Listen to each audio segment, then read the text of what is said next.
Hey guys, welcome to the Liberal Hive Mind, a channel solely focused on exposing the abundant hypocrisy of the left. You know, this should really happen more often. Just because you're dealing with somebody who's weak and incompetent doesn't mean that you should deal with them with a different standard, deal with them with kid gloves, so to speak. Just because Karine Jean-Pierre is a little bit slow doesn't mean she gets a pass. Just because she's utterly dishonest doesn't mean that she should be able to get away with her lies with total impunity. Well, as we've been covering, especially over the last couple of months, it seems like White House press reporters have had enough of Karine Jean-Pierre's BS. We're starting to see more White House press reporters vent that frustration and go after KJP like they probably should have since the beginning. You know, if they actually did their job honestly. This video is a continuation of what we've been reporting on. White House press reporters are at their wits' end. Let me show you guys exactly what I mean by that. We got some stuff to get into, so let's roll the tape. Alright folks, so take a look at the headline. Donald Trump took questions practically every day. Press revolts at briefing over Biden no presser on Ireland trip. White House reporters revolted at the news that President Joe Biden would not be doing a press conference on his Ireland trip, which one reporter exclaiming former President Donald Trump took questions practically every day. The question has to do with the lack of a press conference during the president's upcoming trip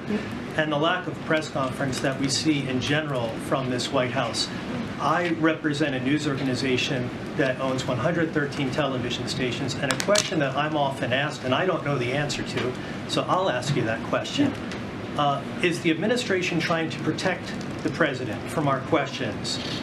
Please, answer that question. Absolutely not. Absolutely not. So why the lack of any interaction in a formal setting to have a press conference? I mean, the president takes shouted questions. I understand, John. I understand. I understand. I've dealt with this question about 3 times already. I understand. It is the job of you all to ask this question to me. Totally get that, and that's not a problem at all.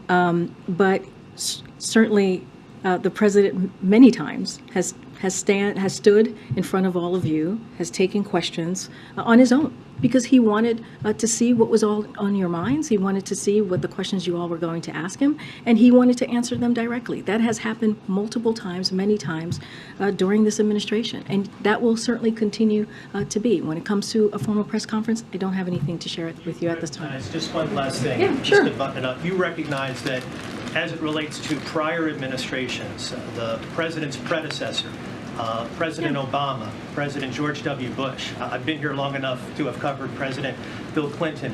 This is not the norm. The norm is we do get an opportunity to ask the questions to the president about domestic and foreign policy issues in a formal setting at some point. And you choose that point, but we haven't had that opportunity in quite some time.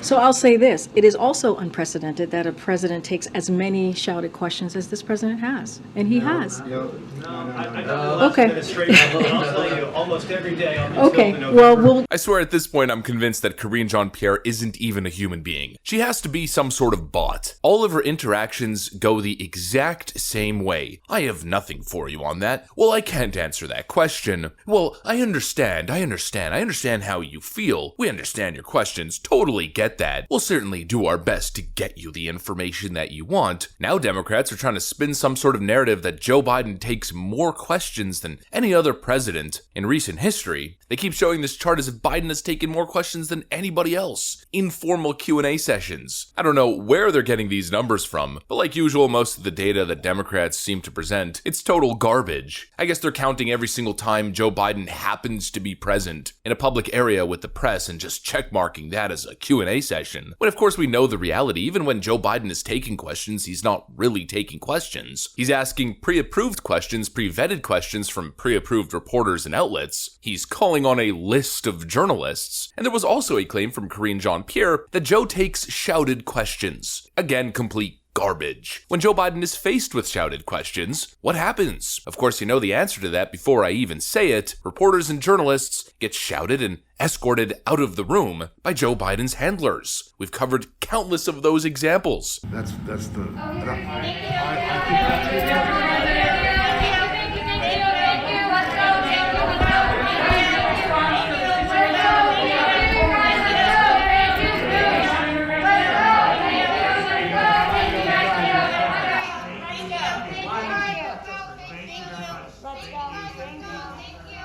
Or Joe Biden simply walks away. Thank you very much. to go back to work? What do you say to Americans who want them to go back to work, sir? We obviously know the truth. Joe Biden barely does any informal Q&A sessions, and he certainly doesn't do any formal sit-downs, hardly ever, because he tends to look like a fool or say something like this. You saw the photograph of the top secret documents laid out on the floor at Mar-a-Lago. What did you think to yourself, looking at that image? How that could possibly happen.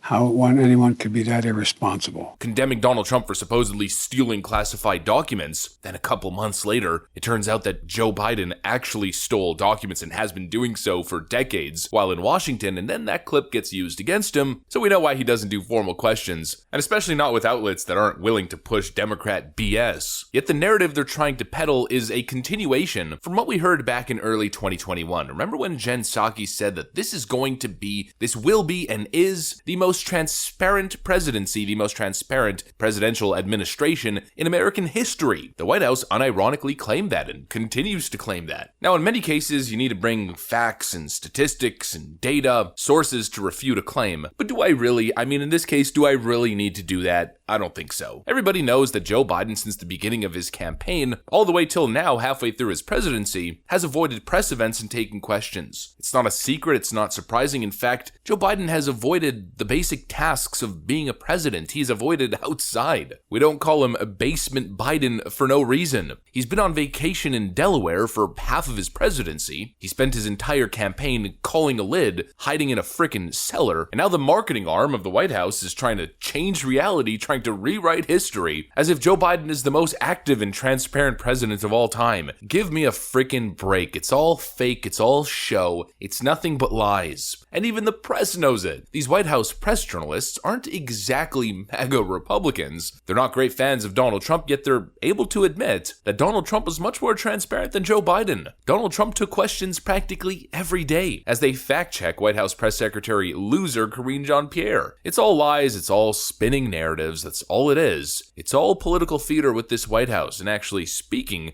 of political theater, we all know that Donald Trump's a political superstar. When he shows up to a public event, we know what it's like.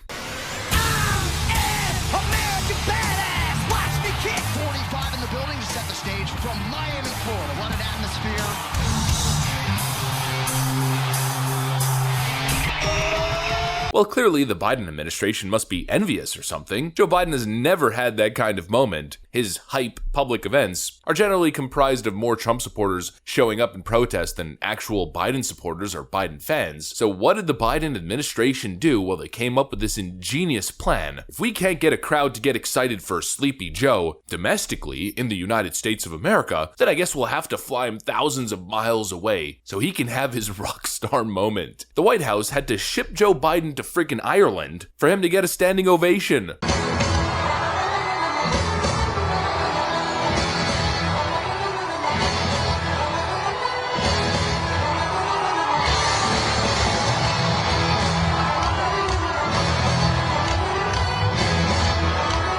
And he still ended up looking like a complete lost fool. Would you look at that? Look at the guy's face. It's all theater, and of course, it's yet again another slap in the face, as 16% of Americans say they're better off under Joe Biden. Here he goes flying off to Ireland so he can get his media moment, pretending to be a superstar.